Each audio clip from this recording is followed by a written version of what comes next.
वळकेचा सुनील पाटील या वेळेला गोलंदाजीसाठी येतोय. गतवर्षी या गोलंदाजाने मैदानात सेमीफायनलला प्रभावी कामगिरी केली होती.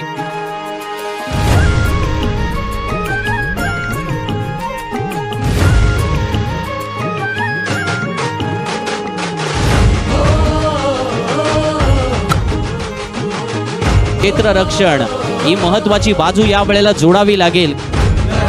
या वेळेला फुल टॉस देतोय राजने, भिरकावलाय चेंडू हवेत आणि राज पावलांमध्ये सुनील तेज साठी करतोय जोरदार अपील आणि शिरू बाद थोड्या अंशी स्लोअर वन टाकण्याचा प्रयत्न केला.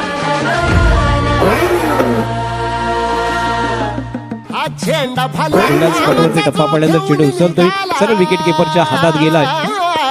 या वेळेला ऑफस्टॉपच्या बाहेर जोरकस अपील गेलाय, मात्र त्याच वेळेला direct hit. Well bowled Sunil Patil leg before the wicket फलंदाज.